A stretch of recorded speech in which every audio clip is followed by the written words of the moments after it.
इस वीडियो में हम लोग पढ़ेंगे कुछ इंट्रोगेटिव सेंटेंसेस जिनकी शुरुआत हु या होम से होती है, उनको हम पैसिव वॉइस में कैसे बदल सकते हैं। इसके अलावा WH टाइप हो, येस नो टाइप हो, किसी भी इंट्रोगेटिव सेंटेंस को पैसिव वॉइस में कैसे बदलते हैं, ये मैंने पिछली 2 वीडियो में बताया है। अगर आपने वो वीडियोस नहीं देखा है तो उसका लिंक आपको डिस्क्रिप्शन में मिल जाएगा।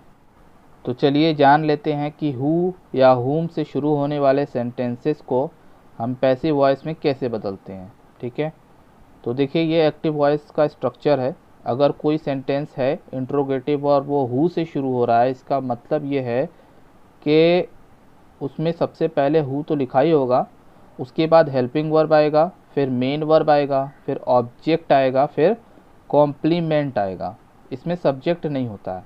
जनरली मैंने जो बताया आपको क्वेश्चन वर्ड यानी WH टाइप को पिछले वीडियो में बताया था, तो उसमें मैंने जो स्ट्रक्चर लिखवाया था उसमें बीच में यहाँ सब्जेक्ट आता है और फिर हम सब्जेक्ट की जगह पे ऑब्जेक्ट लिखते हैं और ऑब्जेक्ट की जगह पे सब्जेक्ट। लेकिन हु से शुरू होने वाले इंट्रोगेटिव सेंटेंस में सब्जेक्ट नहीं होता है।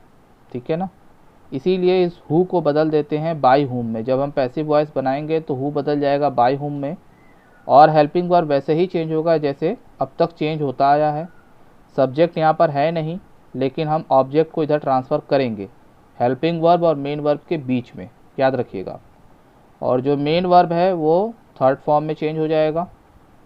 सब्जेक्ट तो है नहीं कि ऑब्जेक्ट में जाएगा, तो बस यही मेन वर्ब पे ही ख़त्म हो जाएगा। अगर कॉम्प्लीमेंट है तो वो लिख देंगे, नहीं तो यही मेन वर्ब पे ही ख़त्म हो जाएगा। तो आइए चलिए हु वाले पहले एग्जांपल देख लेते हैं। सबसे पहला क्वेश्चन है who has stolen his pen. तो यहाँ पर आप देखेंगे तो ये तो हु है ही, फिर आपका हेल्पिंग वर्ब है। इसके बाद जनरली क्वेश्चन वाले सेंटेंसेस में सब्जेक्ट आता है, लेकिन यहाँ है नहीं, ये वर्ब की थर्ड फॉर्म है और इसके बाद ऑब्जेक्ट दिया गया है कि क्या चुराया गया है। तो इसको बनाने का तरीका मैंने बताया, हु की जगह पे आप क्या लगा दोगे, बाय हुम। ठीक है, इसके बाद हैज़ बदलता है हैज़ बीन में। ठीक है, तो यहाँ पे हुम हैज़ हो जाएगा और ऑब्जेक्ट जो है इधर आता है ना, हैज़ बीन जो है हमेशा सब्जेक्ट के बाद आता है। ये मैंने बताया था पिछले दोनों वीडियोस में कि अगर हैज़ बीन हो, इज़ बीइंग हो या कैन बी हो, मतलब बी बीइंग बीन सब्जेक्ट के बाद आता है। तो यहाँ सब्जेक्ट तो है नहीं, लेकिन ऑब्जेक्ट बनेगा ना सब्जेक्ट, तो यहाँ पर हम सब्जेक्ट बना देंगे ऑब्जेक्ट को और फिर उसके बाद बीन लगेगा। ये थोड़ा कॉम्प्लिकेटेड लग रहा होगा, लेकिन उतना है नहीं। हु की जगह बाय हुम है, हैज़ को बदल के हैज़ बीन लिखना है, लेकिन सब्जेक्ट की जगह पे ऑब्जेक्ट आएगा तो उसके बाद बीन लिखते हैं। और स्टोलन की थर्ड फॉर्म लिखना है, ये ऑलरेडी पहले से ही थर्ड फॉर्म है और इसमें कॉम्प्लीमेंट तो है नहीं, सब्जेक्ट तो है नहीं कुछ लिखाएगा, तो यहीं पर आपका ये एंड हो जाएगा। नेक्स्ट एग्जांपल है who can defeat him in the battle. उसे कौन बैटल में हरा सकता है। यहाँ पर देखेंगे तो ये हेल्पिंग वर्ब है, ये आपका मेन वर्ब है, उसके बाद ये ऑब्जेक्ट है और ये पूरा का पूरा कॉम्प्लीमेंट है। यहाँ पे भी सब्जेक्ट नहीं है क्योंकि हु वाले सेंटेंस में सब्जेक्ट नहीं आता है। तो यहाँ पर आप क्या लिखोगे, हु की जगह पे लिखोगे बाय हुम, तो यहाँ पे लिख लेंगे बाय हुम। कैन बदलता है कैन बी में, तो कैन तो लिख लेंगे, लेकिन बी कब लिखाएगा, जब हम ऑब्जेक्ट को इधर ले आएंगे। तो ऑब्जेक्ट हिम है तो इधर आएगा ही बन जाएगा और बी लग जाएगा। बिल्कुल ऐसा ही है, ऑब्जेक्ट जो है सब्जेक्ट में आता है तो उसके बाद बीइंग बीन और बी लगाते हैं। डिफीट की थर्ड फॉर्म लिखेंगे तो ये हो जाएगा डिफीटेड। ठीक है ना, अब इसके बाद देखिए सब्जेक्ट तो है नहीं, किधर जाएगा, बस कॉम्प्लीमेंट यहाँ पे उतर जाएगा और यही आपका आंसर हो जाएगा। आई होप समझ रहे होगे। नेक्स्ट एग्जांपल देखते हैं।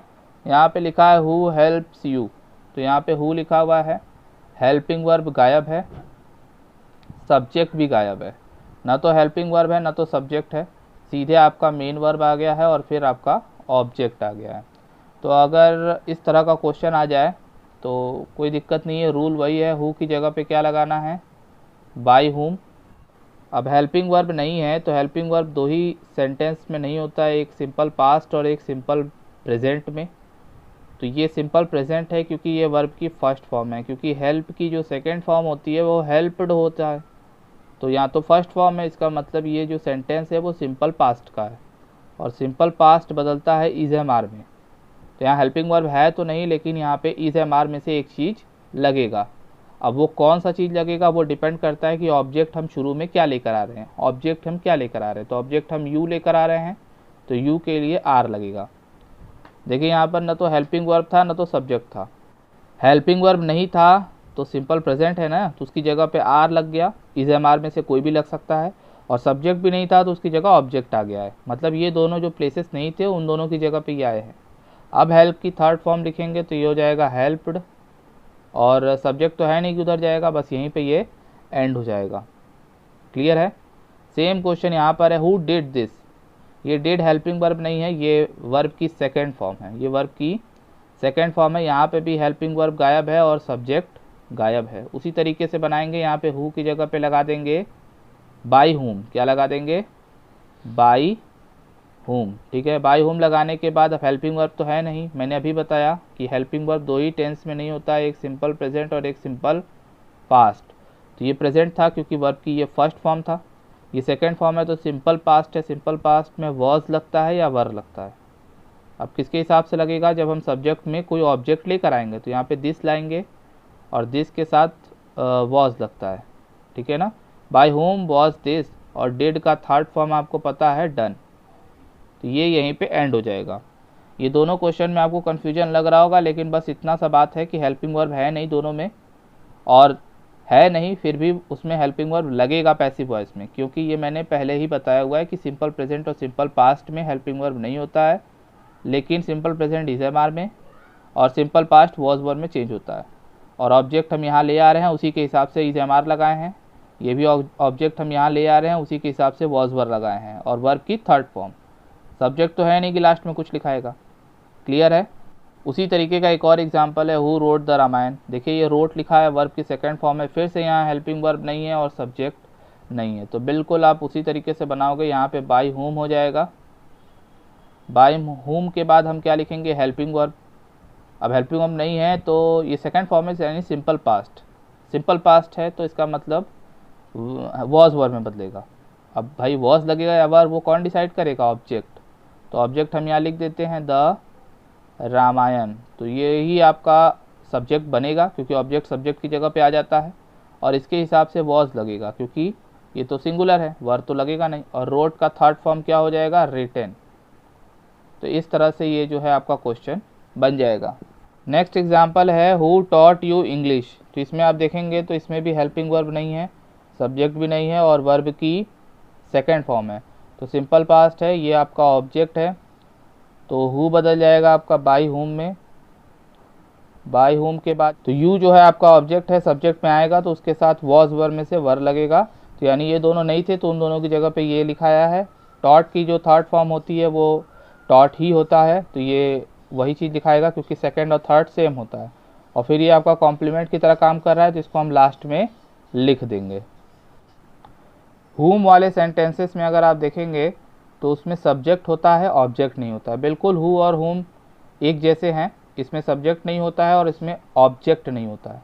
तो ऑब्जेक्ट नहीं होता है तो जब हम पैसिव बनाएंगे तो ये जो सब्जेक्ट है वो कहाँ चला जाएगा, ऑब्जेक्ट में चला जाएगा, और इसकी जगह पे कुछ नहीं लिखाएगा, यानी कोई भी ऑब्जेक्ट है नहीं तो यहाँ बीच में कुछ आएगा नहीं, यानी हेल्पिंग वर्ब के बाद सीधे वर्ब की थर्ड फॉर्म लिखेंगे, और हुम बदल जाता है हु में। क्लियर है। तो आइए इस पर भी कर लेते हैं एग्जाम्पल। यहाँ पर लिखा हुआ है हुम विल यू बीट, तुम किसको पीटोगे, ऐसा कुछ लिखा हुआ है यहाँ पर। तो इसमें देखिए हुम जो है क्वेश्चन वर्ड है, ये बदल जाएगा हु में, जैसा मैंने बताया।